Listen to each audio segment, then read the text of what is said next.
Hi, my name is Clep, and welcome to Tweening and Capcut tutorial, even though I've only done this for 3 days now, but I thought it'd help to explain what I do, because I think that I do a good job for the beginner, and I'm going to start with this simple image of Miu, and first thing I'm going to do is I'm going to make her transparent, because that's important, and without that, I don't know what I'm doing.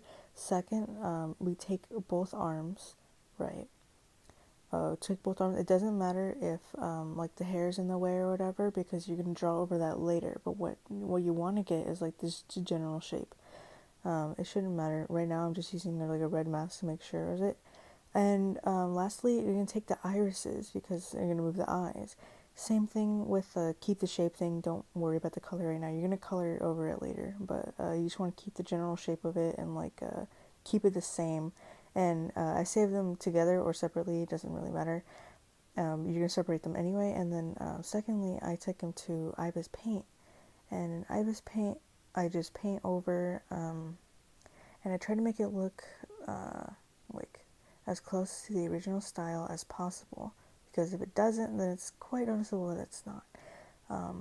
First one was the arm. This one's just the eye, just like running it out and make sure that it actually looks like a full eye and not just taken away. But for the eyes, I save them separately, like one left eye and one right eye. But for this part, this is probably the longest part of the entire thing. Was just getting the hands out of the hair and like goggles and stuff. Like you can see I'm just drawing over the hand and like deleting.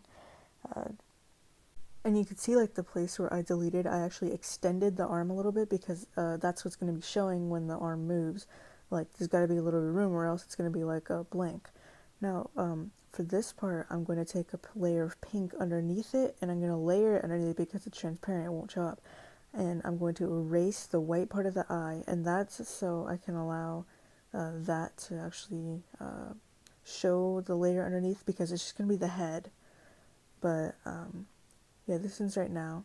But before you do that, you have to also make sure that there's a layer of white underneath.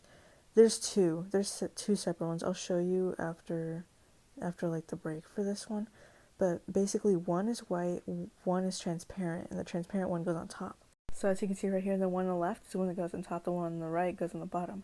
Now you put the one that goes on the bottom very first, like as a overlay. And as you can see, I'm just adjusting it. These are all overlays, by the way. And you can always adjust them if the layers don't look right. But usually I try to put them in order from the one on the bottom to the one on the right. And here I'm just adjusting and making sure that they look right for the like length that I gave them. And usually I put a keyframe at the beginning and a keyframe at like the end positions that I want, and usually that works. But if I need like a third one in the middle, then I usually do that. For eyes, the first one is always the easiest, but the second one is always the hardest, because it always has to follow the first eye. And don't be alarmed if it doesn't look like real, because if you put the overlay on top, which is a transparent one, then it makes it look like the iris is still inside the cornea.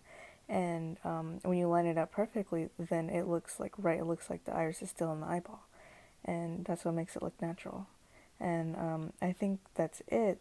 I could just play it again for you, but always make sure that it's adjusted correctly. And if you have any questions, you can ask me. I've done a correctio edit, and the correctio edit transitions, they kind of look like bumpy when you like actually watch them by themselves, but when you add transitions and stuff, it actually looks pretty decent. And another important thing to note is that even though it like looks very scary and very complicated, if you break it down into different body parts and different ways that you want it to move, like you think of an end position and you think of a start position, and you have to think of like how the start position goes to the end position, then it's not that hard. Like you can just break it down into the steps that it takes.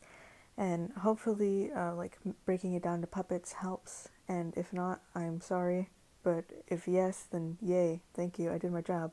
So goodbye.